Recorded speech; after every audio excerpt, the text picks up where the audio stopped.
पर आपको देंगे केंद्रीय मंत्री जी किशन रेड्डी आज लेंगे खनन समीक्षा बैठक। मुख्यमंत्री भी रहेंगे बैठक में मौजूद। आज होने वाली इस अहम बैठक में केंद्र और राज्य के सभी शीर्ष खनन अधिकारी मौजूद रहेंगे। बैठक में नीलाम ब्लॉकों में शीघ्र खनन कार्य शुरू करने की स्थिति की समीक्षा होगी। पर्यावरणीय पूर्वानुमति, वन संरक्षण और भूमि वर्गीकरण अहम एजेंडे होंगे। चारागाह भूमि से अनापत्ति प्रमाण पत्र और सीटीओ सीटीई अनुमतियों पर चर्चा होगी। डीएमएफ ऑडिट और एनएमईटी फंड से जुड़े बिंदु भी एजेंडे में शामिल हैं। क्वार्ट्ज, फेल्सपार, माइका और बेराइट को प्रमुख खनिज घोषित करने पर भी विचार होगा।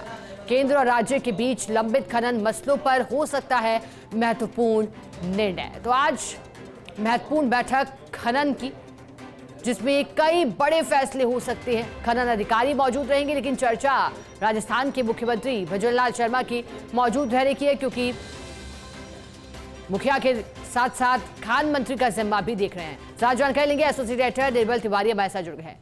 निर्मल जी, आज केंद्रीय मंत्री जी किशन रेड्डी बैठक लेंगे, मुख्यमंत्री भी मौजूद रहेंगे। ये बैठक कितनी महत्वपूर्ण है खान विभाग से जुड़े क्षेत्रों के लिए और कौन कौन उपस्थित रहेगा? सुप्रभात शिखा, देखिए आज का दिन खनन सेक्टर के लिए बहुत बड़ा दिन है। सबसे पहले तो स्टार रेटिंग की जो खदानें हैं उनका अवार्ड समारोह आयोजित किया जा रहा है आरआईसी में। सुबह 10 बजे समारोह शुरू होगा, जिसमें केंद्रीय खान मंत्री जी किशन रेड्डी, प्रदेश के मुख्यमंत्री भजनलाल शर्मा और तमाम जो दूसरे अधिकारी हैं केंद्र और राज्य के खनन सेक्टर से जुड़े हुए, वो सब इसमें मौजूद रहेंगे। इसमें जो 95 जो 5 स्टार रेटिंग खदान है उनको सम्मानित किया जाएगा और 3 जो 7 स्टार रेटिंग खदान है उनको सम्मानित किया जाएगा।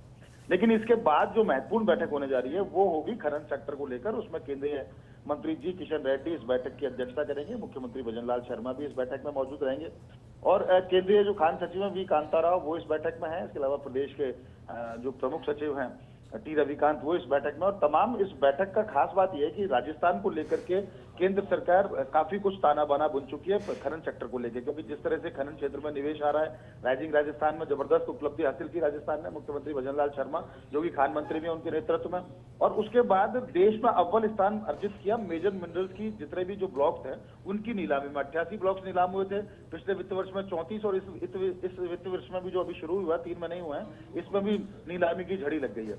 तो इस बैठक के अंदर खास बात यह है कि किस तरह से नीलाम ब्लॉकों में जो ब्लॉक्स जो नीलाम हुए उनमें खनन कार्य कब शुरू होगा, कैसे होगा, उसका रोड मैप इसमें निर्धारित किया जाएगा। केंद्र से किस तरह से सहयोग इसमें दिया जा सकता है उसका रोड मैप इसमें दिया जाएगा। जो एनवायरमेंटल क्लियरेंस के जो मामले हैं उनको लेकर इसमें चर्चा होनी है। वन संरक्षण और भूमि वर्गीकरण के जो अहम एजेंडे हैं वो इसमें शामिल है। खासकर चरागाह भूमि से जो एनओसी ली जाती है उसको लेकर के सीटी और सीटीई की जो अनुमतियों की जो बात है उसके अंदर इसके अंदर होनी है। डीएमएफटी की जो एक राशि वसूली जाती है रॉयल्टी के साथ साथ, उस डीएमएफटी की राशि का जो ऑडिट है उसकी रिपोर्ट इसमें रखी जाएगी। एनएमईटी फंड से जुड़े जो तमाम जो बिंदु हैं वो इसके अंदर शामिल किए गए हैं। और खास बात यह है कि पिछले दिनों जिस तरह से केंद्र ने एक नोटिफिकेशन जारी करके क्वार्ट्ज, फेल्सपार, माइका और बेराइट को मेजर मिनरल में शामिल कर लिया, यानी क्रिटिकल मिनरल के तौर पर उनको शामिल कर लिया था। उसके बाद राज्य और केंद्र के बीच समन्वय से इनकी जो रॉयल्टी का जो मुद्दा है उस पर इस बैठक में चर्चा होनी है। तो कह सकते हैं कुल मिलाकर के आज की जो बैठकें हैं उसमें बहुत सारे ऐसे मुद्दे हैं जिनको लेकर केंद्र और राज्य के बीच समन्वय देखा जाएगा। और खास बात यह है कि पर्यावरण जो अनुमति है वो जल्दी से जल्दी किस तरह से जारी की जा सकती है उनके ऊपर भी इसके अंदर चर्चा होनी है। तो कुल मिलाकर के आज की बैठक को बहुत महत्वपूर्ण माना जा रहा है और उम्मीद है कि इस बैठक के होने के बाद केंद्र और राज्य के समन्वय से प्रदेश के अंदर न केवल खनन विकास होगा बल्कि मेजर मिनरल्स के जो क्षेत्र हैं उनकी खासकर जीएसआई ने जिस तरह से एक रिपोर्ट तैयार करना है जियोलॉजिकल सर्वे ऑफ इंडिया, उसमें राजस्थान में गोल्ड के कितने मिनरल है। और खास बात ये भी है, देखिए जो भूकिया गोल्ड रिजर्व था उसकी बोली लगा दी गई थी, उसको नीलाम कर दिया गया था।